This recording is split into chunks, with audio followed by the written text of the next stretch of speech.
हरिओम। सनातन podcast में आपका हार्दिक स्वागत है। हम अपनी रामचरितमानस श्रृंखला को आगे बढ़ाएंगे। हरिओम। तो पिछली चर्चाओं में हमने सेतु बंधन और फिर अंगद रावण संवाद तक की कथा को समझा था। जी। आज हम लंका कांड के एक बहुत ही अद्भुत प्रसंग पर विचार करेंगे। ये ऊपर से देखने पर तो एक छोटा सा कौतुक लगता है, पर अगर इसकी गहराई में उतरे तो ये नेतृत्व, अहंकार और मनोवैज्ञानिक युद्ध पर एक पूरा शास्त्र है। बिल्कुल सही कहा आपने। ये प्रसंग हमें रावण के मनोविज्ञान की एक गहरी झलक देता है।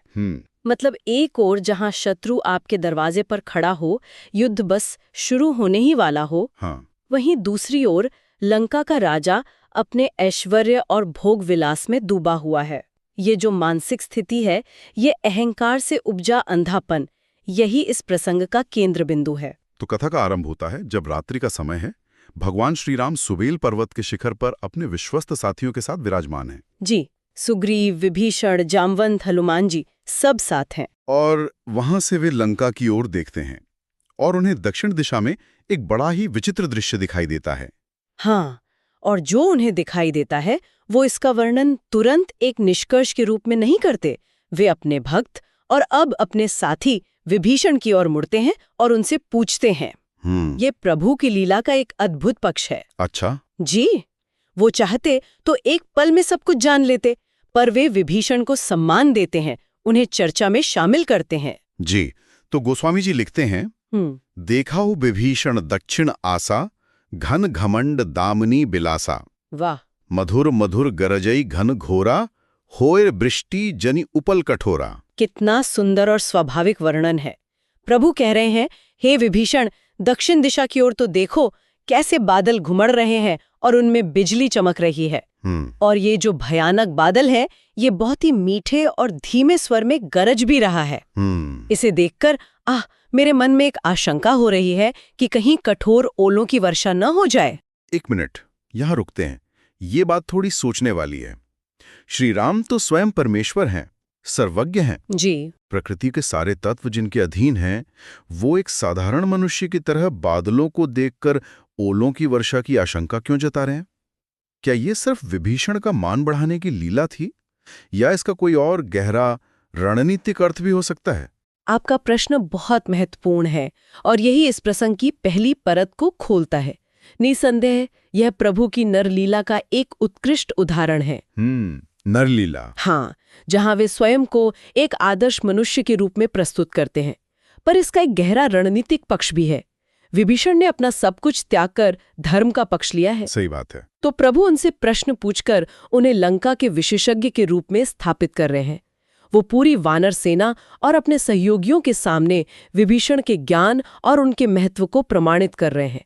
एक कुशल नायक की यही पहचान होती है। अद्भुत। मतलब ये सिर्फ एक प्रश्न नहीं, बल्कि विभीषण को अपने दल में पूरी तरह से आत्मसात करने की एक प्रक्रिया है।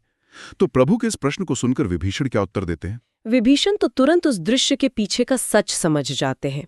वे जानते हैं कि ये कोई प्राकृतिक घटना नहीं है, बल्कि ये तो रावण के अहंकार का एक कृत्रिम प्रदर्शन है। अच्छा। जी, वे प्रभु को संबोधित करते हुए इस रहस्य से पर्दा उठाते हैं। तो गोस्वामी जी आगे लिखते हैं, जी। कहत विभीषण सुनहु कृपाला, होई न तड़ित न बारिद माला। लंका शिखर ऊपर आगारा, तहां दस्कंधर देखा खाड़ा। देखिए, विभीषण कहते हैं, हे कृपालु, कृपा करके सुनिए, ये न तो बिजली की चमक है और न ही ये बादलों की कोई पंक्ति है। तो फिर है क्या? वो बताते हैं, सत्य तो ये है कि यह लंका के त्रिकूट पर्वत के सबसे ऊंचे शिखर पर बना हुआ एक महल है और उस महल में बैठकर दशानन रावण नाच गाने का अखाड़ा देख रहा है। अविश्वसनीय। मतलब जो दूर से एक प्राकृतिक तूफान जैसा लग रहा था, वो असल में रावण के मनोरंजन का आयोजन था। जी हाँ। शत्रु सेना सामने खड़ी है और वो राजा उत्साह मना रहा है। ये तो किसी भी तर्क से परे है।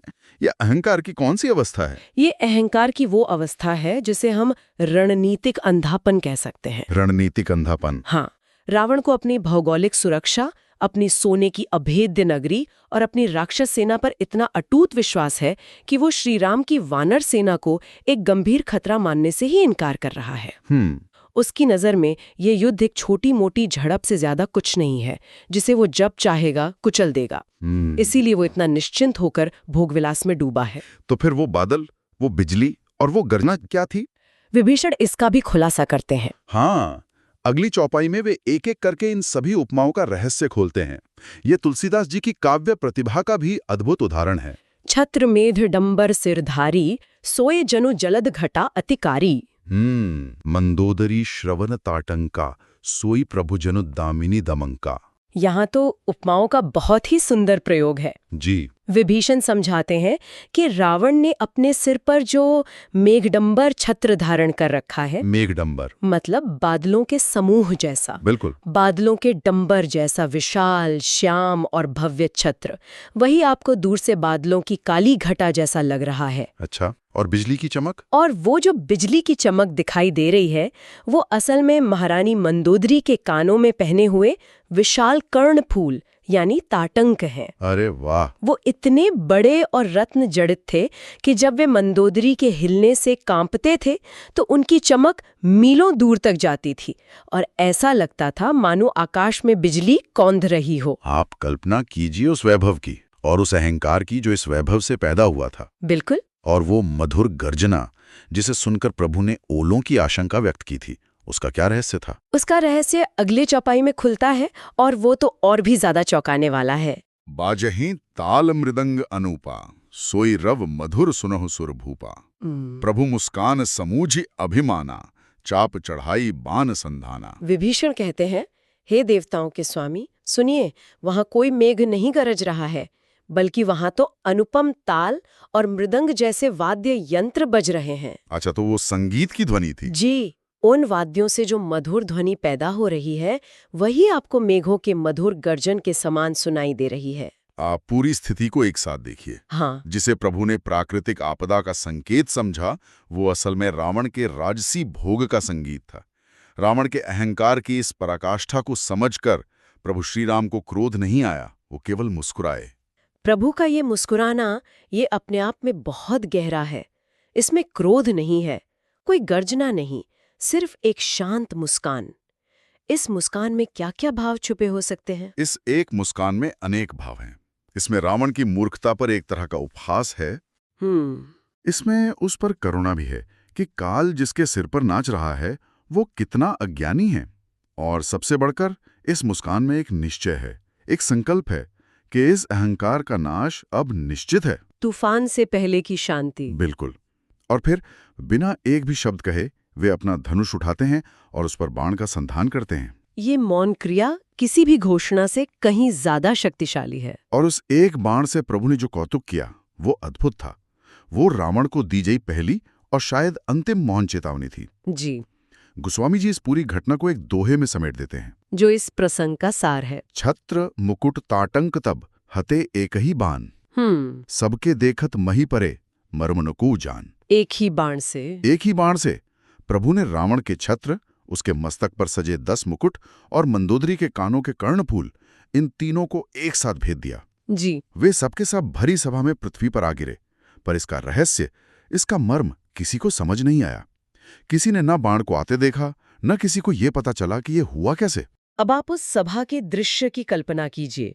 संगीत और नृत्य का कार्यक्रम चलना है। हाँ। रावण अपने सिंहासन पर पूरी शान से बैठा है और अचानक बिना किसी कारण के उसका राज छत्र कटकर गिरता है, उसके 10 मुकुट जमीन पर आ गिरते हैं और साथ ही महारानी के कर्णफूल भी। कितना बड़ा अपशकुन था। पर ये सिर्फ अपशकुन नहीं था, ये एक सोचा समझा मनोवैज्ञानिक प्रहार था। मनोवैज्ञानिक प्रहार? इसे थोड़ा और विस्तार से समझाइए। देखिए, प्रभु श्री राम ने रावण के शरीर को छुआ तक नहीं, उन्होंने उसके अहंकार के 3 सबसे बड़े प्रतीकों पर एक साथ आघात किया। पहला छत्र। हाँ। छत्र राजा की सार्वजनिक सत्ता, उसकी प्रजा पर उसके अधिकार का प्रतीक है। सही बात है। छत्र का गिरना मतलब राज्य के पतन का संकेत। ये उसकी सार्वजनिक सत्ता पर प्रहार था। अच्छा, और दूसरा मुकुट। मुकुट राजा के व्यक्तिगत गौरव, उसके शौर्य और उसके अहंकार का प्रतीक है। मुकुट का गिरना उसका व्यक्तिगत अपमान है। जी। और तीसरा, जो सबसे सूक्ष्म प्रहार है मंदोदरी का, ताटंक। ये रावण के अंतःपुर, उसके परिवार और उसकी सामाजिक प्रतिष्ठा पर प्रहार है। ये संदेश था कि तुम्हारा परिवार और तुम्हारी प्रतिष्ठा भी अब सुरक्षित नहीं है। अद्भुत विश्लेषण। मतलब एक ही बाण से उन्होंने रावण की सार्वजनिक, व्यक्तिगत और पारिवारिक तीनों सत्ताओं को एक साथ चुनौती दे दी। और वो भी बिना रक्त की एक बूंद बहाए। ये तो युद्ध कौशल की पराकाष्ठा है। यही तो, ये एक स्पष्ट संदेश था कि जिस सत्ता, वैभव और परिवार पर तुम्हें इतना घमंड है, वो सब मेरे एक अदृश्य बाण की पहुंच में है। और क्योंकि किसी ने बाण को देखा नहीं, ये और भी ज्यादा डराने वाला था।